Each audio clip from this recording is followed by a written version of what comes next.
Five Nights at Freddy's Security Breach is a really interesting game. Regardless of anyone's opinion on it, I think an objective truth is that this shows how far the series has come. In 2014, the first Five Nights at Freddy's was made by one middle-class individual. In 2021, the latest Five Nights at Freddy's was released as an exclusive to the biggest gaming consoles in the industry with stunning graphics. Seeing the growth of this series in particular has been a pleasure, and because of this, I'm starting this review with some disclaimers. This video is nothing but my opinion. A lot of people really love this game, and that's great. A lot of people really hate this game, and that's okay too. This video is not an attempt to alter anyone's feelings on the release. It's purely to state my thoughts on it, on my platform, and hopefully create the ability to have a dialogue with other fans. 2. This video is not an attack or personal towards anyone. Although I have been critical of the developers related to this product in the past, I have nothing but respect for the people that worked on this game, and I have no intention to make any negative statements on any individuals. 3. I've decided that this video will not discuss any bugs, glitches, or mistakes in the game. That could have been a very obvious negative point to make, but bugs are not integral to the product and do not reflect what the purpose of this game is and what it wants to provide. Bugs can be fixed, the core mechanics and presence of this game are intentional and what I would like to focus on today. And lastly, I have absolutely no intention of making this spoiler-free. A segment of this video will literally be about the endings, so don't watch this if you haven't actually finished Security Breach and you intend on doing so. I will be discussing the game thoroughly without avoiding any aspects of the game for any reason, so big spoiler warning. Hopefully that makes it clear what my intentions are and covers all the potential misunderstandings or misinformation.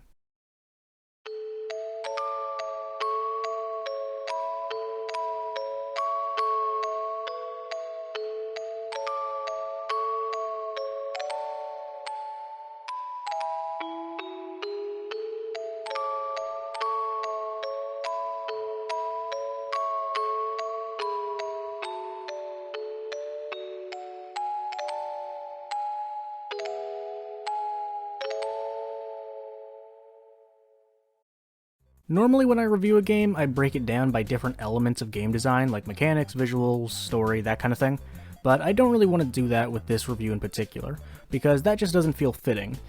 This is the largest game of one of my favorite franchises, so I have a lot to say, and I'd honestly prefer to just go point by point and then give a conclusion at the end.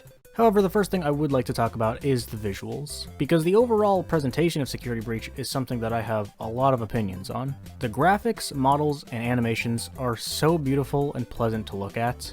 Every cutscene is a really great experience, which is why I was actually pretty disappointed by some of the endings. It's totally fine to take a different artistic approach to storytelling, but the models and animations are just so gorgeous, and I would have loved to see some of these endings fully animated. Although I will get into some of my more negative feelings on some of the designs in a second, I will say that the diversity and experimentation with the designs of the FNAF universe was really refreshing. Sunrise, just as a quick example, is a really cool character that features some of the game's greatest animation and voice acting, and I would have never expected to see a character like this in Five Nights at Freddy's. But that is mainly because, and I've said this before, this game is not scary from any design perspective. Whether you find any of the Five Nights games scary or not, there is a pretty clear objective difference here. Five Nights at Freddy's 1 to 6 all feature something that can make someone feel scared, startled, or unsettled. Whether it's a really unsettling ambiance, a very startling jump scare, or some high-quality frightening models, they all feature something that is clearly horror-based. Five Nights at Freddy's Security Breach has jump scares and nothing else. And despite this game having some of the most charming animations I've ever seen in an indie game series, the jump scares don't even really feature any animation. It's like how Ultimate Custom Night had too many characters for all the jump scares to be animated, but this isn't Ultimate Custom Night. There could have been some higher quality jump scares. And again, Security Breach's aesthetic just doesn't feature anything that fits the horror genre. It's bright and flashy, and the atmosphere never changes. With some exceptions of certain sequences, the game sort of keeps the same aesthetic throughout because, you know, it does stay in one location and that is the design of the location, and it's just too bright and flashy to ever feel like it's scary. Since this is meant to be a location for kids, I get that you need to represent what a location like this would do to appeal to kids. But this business has a lot of darkness behind it, and this takes place at night when that darkness normally comes out, so there could have been more to make this an actual horror game. Despite a lot of the environments being a little ugly in my opinion, and the game being very far from scary, as I've said, there are a lot of charming designs. Now I'm going to shift into talking about the actual gameplay. And there's no real way to generalize the gameplay, which is another reason I didn't want to break this game down in the traditional sense. The first thing I want to say is that Five Nights at Freddy's Security Breach can only be described as a broken stealth game, or not a stealth game at all. This is because of one gameplay element that is severely overused and mishandled: the staff bots. When I think of a stealth game, I think a game in which the player uses cautious movement to avoid obstacles. In order for that definition to be in a good game, the player's decision-making and maneuvers should be the way that the player can succeed at being stealthy. A stealth game should make you act stealthy, and the outcome should depend on your skill. Now if we look at Security Breach, your skills when you need to act stealthy are fundamentally worthless, because the staff bots are not only everywhere, but they don't follow any patterns. They move at random, and there can be so many in a small place that avoiding them is practically impossible. When an executive producer at Steelwool discussed Security Breach's gameplay in a PlayStation blog, stealth and speed was the first concept to be mentioned. They even said, strategizing how you'll get past enemies is paramount to avoid those actively pursuing you. So the team behind this game seems to want to describe it as a stealth game. But it just isn't really. The staff bots are a great idea because there can only be so many animatronics, and there has to be some sort of threat during gameplay, but the amount of them and their arbitrary movements make this game not really skill-based most of the time. However, that isn't really a problem because the bigger problem is that Security Breach is still insanely easy. Well, let me rephrase that. It's easy unless the game decides to be a dick. I actually didn't notice this, and most players seemingly didn't, but in the settings you can turn off the constant menus, but that is on by default, and it doesn't specify if it turns all of them off or just some, so it doesn't really change what I'm about to say. Almost every single task is described in great detail to the point of where you never really have to think about it yourself. Not only is everything described extremely explicitly through menus, Freddy also often tells you how to do things, and menus that you've previously seen still come up afterwards. Again, you can turn off menus, but it doesn't make it clear what menus won't show up, and there are a handful that make sense to have. So that makes the game easy, but the game isn't easy when the game tells you absolutely nothing. There are multiple times where the game kind of just has you in a location and you figure out what to do from there. I don't have a big problem with this, because that is technically what makes the game free roam, but there are a few moments where it's confusing on what to do next. Security Breach has a habit of either telling you everything you could possibly ever want to know, to the point of where you don't actually have to really think for even a second, or it tells you nothing, and you'll likely spend a lot of time running around. And then there's also that fucking maze, which should have been a crime to implement. Now I would like to talk about some of the individual sequences, because this is where the game truly shines.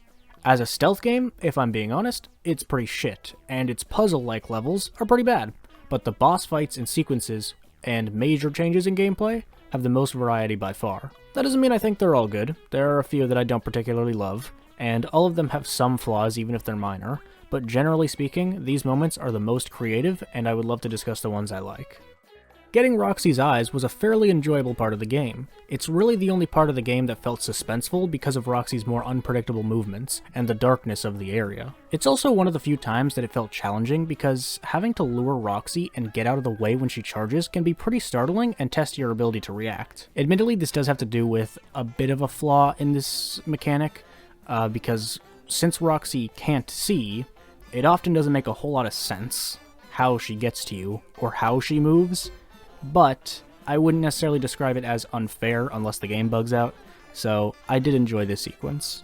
I also enjoyed Phaser Blast quite a bit. It doesn't fit in the FNAF series in the slightest, and I could go on and on about how this doesn't even remotely look like a Five Nights game anymore, but it is pretty fun. It isn't that difficult, but I appreciate that you have to land your shots so accurately, and that your health isn't super strong. It's playful, it's fun, and it's not the easiest it could have been. The sequence where you defeat Monty is a little bit bland. It's a little too bland for me to love it, but avoiding Monty while having to shoot the target accurately is an interesting game because Monty can jump from above, so it's not hard for him to get to you, and that amps up the challenge compared to when you just have to outrun the animatronics when you see them. DJ Music Man sequence is really cool in theory, and it's so visually appealing, but if I'm being honest, there's nothing that great about it from a gameplay perspective. It is just kind of boring and generic, but Music Man's design and animations in this sequence are pretty fantastic. The final boss where you defeat William Afton also isn't much fun to play, but it looks so incredible and all the animations are amazing, so I love it as a sequence, even if it isn't thrilling because of its gameplay in particular. Those I would say are my favorite sequences. Aside from them, it is mostly just boring. Moondrop sequence in the daycare is one of the easiest, dumbest, and most boring moments I've ever experienced in a game in recent memory. Ignoring the fact that there are some major gaps in logic, it's just not hard. And it's not that long, but it feels like it's meant to be a big deal. It's just not that great. But it's fine because before that and after that you get to have some fun with Sunrise, and my god, I love that man so much. Chica's boss fight is also just kind of boring and slow-paced, and since Moondrop and Chica had the first boss fights, I was kind of worried that the game would remain that dull, but thankfully it didn't. Chica's boss fight isn't terrible, but I do find it pretty boring, and it also has some great animations in its conclusion, which is nice, so I would say it makes up for it to an extent, but it does go on longer than I would like. And there's a pizza delivery game, which is fine, I guess, but again, it isn't really fun. There is the security room fight, where you help Freddy get to a location while stopping the animatronics from getting to you. It definitely fits the series and somewhat reflects the concepts of the original games, which I do kind of like as a, day one fan that really loves the older stuff. But it's another example of the game that's too easy and isn't really that fun. Before Roxy's boss fight, you need to fix this dummy's head. No, this is not a joke. I don't dislike this segment, I really don't, but it is way too long. It takes forever despite it being such a weird and basic task.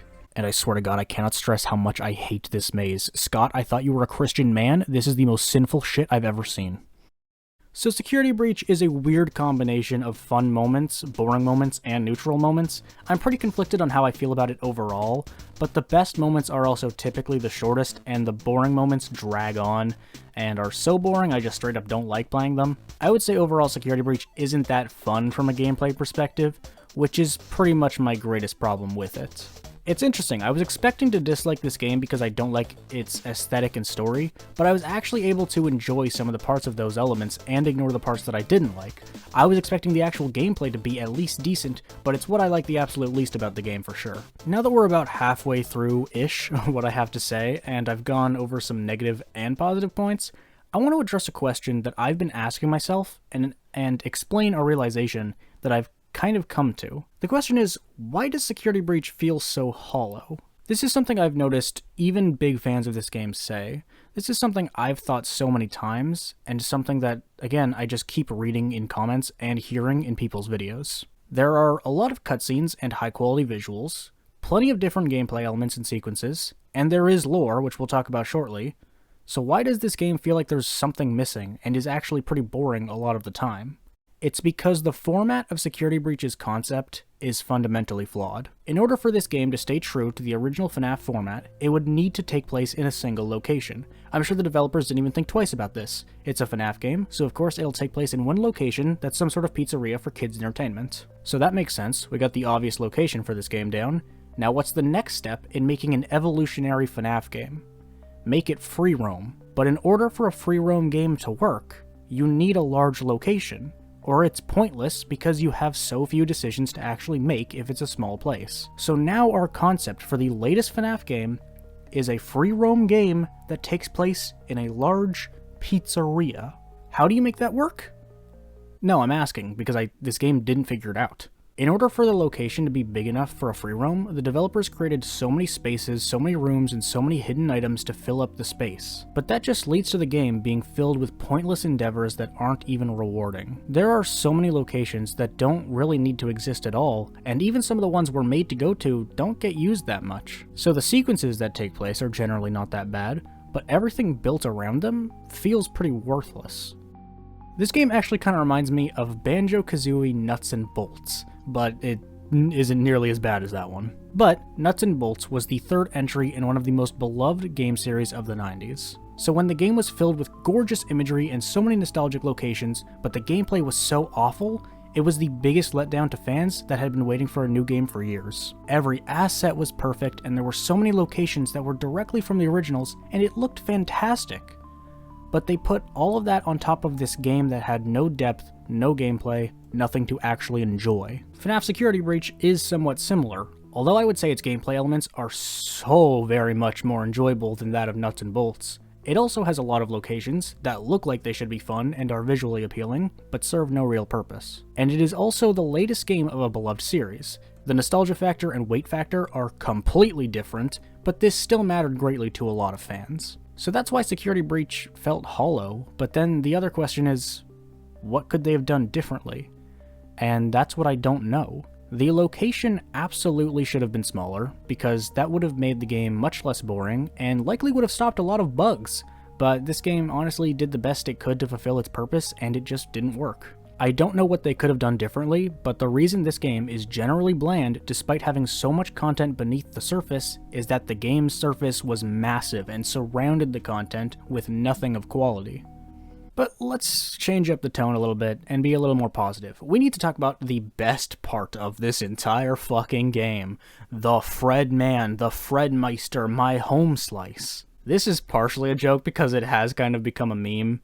Gregory, do you see that small vent on the floor? Have you ever heard of Among Us, Gregory? But I legitimately love Freddy as a character in this game. Him and Sunrise are both such engaging characters that make the experience so enjoyable. Freddy being motivating and soft-spoken, but at the same time looking dopey as hell as he runs towards you like a dog that just heard the word walk, is just the most amazing combination of characteristics. He is really dopey, and although his dopiness does often occur because of some bugs that are currently being worked out. Freddy! Freddy! Freddy, please. Oh my god, no! Not like this. Not like this. Please. Get me in, get me in. Freddy! Freddy, you bitch! Freddy! Freddy! It just still looks hilarious. It's so funny. My god, he is hilarious. I love him so much. However, while we're on the topic of characters, I need to mention the biggest disappointment of this game for me, Vanny. For about 3 months, I've said some pretty negative things about the modern FNAF story and the games. Although I'm a big fan of the FNAF franchise, I just haven't liked a lot of the newer stuff. But the one thing that came from the newer FNAF games that I've been openly saying I really like is Vanny as the new antagonist. And I couldn't be more disappointed with how she was used in Security Breach. Her connection to Afton, her story, her previous identity, her insanity, her design, nothing about her was a prominent part of this game. And that sucks, because this game is full of great animations, but more notably, great voice acting, and Vanny just wasn't given the amount of care as a character that I would have loved to see. William Afton, the character that wasn't meant to be the important one, was way more interesting in this game than Vanny was. His boss fight, as I mentioned, is one of the most visually engaging moments of the entire series. Actually, if we're just focusing on the visuals in particular, it might be the best moment in the series, period. And that's great and all, but it was supposed to be a new character's turn to take the spotlight. Vanny was the focus of so many amazing Easter eggs and plastered all over the advertising, and she had the potential to tell a great story or at least be a good character, and Security Breach greatly missed that opportunity. So now that I've gone over the sequences and the characters, I want to give my opinion on the endings, because I have a few things to say, but I'll try to keep this short. Starting with the ending where Gregory simply escapes the Pizzaplex at 6 AM and then lays in a cardboard box until Vanny is shown to have found him. This does technically explore Gregory's character by heavily implying that he's an orphan, but overall I don't have much to say about this one. The ending where you disassemble Vanny is the ending that truly depresses me. I know we get that epic superstar line, but this ending is just so frustrating. The reason I'm especially salty about this one is because it starts off as an animation and then changes to a comic book style like most of the others. As I said earlier, the animation in this game is so good, and this scene with Freddy and Vanny looks so great, but it doesn't even give us much time to enjoy it. It's not a terrible ending. It's a bit weird because they really over-dramatize it, but it's not bad. The loading dock escape is the ending that I just simply cannot get behind.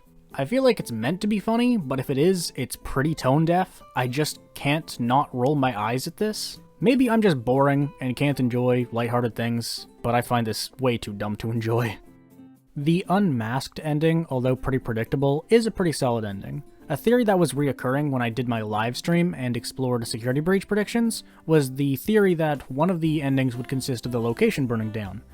Oh well, it happened. Freddy's sacrifice to save Gregory was pretty nice, and unmasking Vanny was a decent ending, even if it's not exactly engaging. There was actually a pretty bold theory that this would happen from a Reddit user that I mentioned on my live stream, and I didn't believe it, but it did indeed happen. The good ending that happens when you play every Princess Quest minigame is a pretty rewarding one. It's the only ending that I think actually benefits from the drawn art style. It gives a more peaceful feeling that I think works well with this tone. It's also a bit predictable, but I really enjoy it. Then there's my favorite ending, the Afton boss fight ending. It's fully animated. I'm not biased. It just looks so cool, and although I don't really like the lore that comes with this, it is also a nice blast to the past, and my god, it looks so cool. Like, even if the game part of it kinda sucks.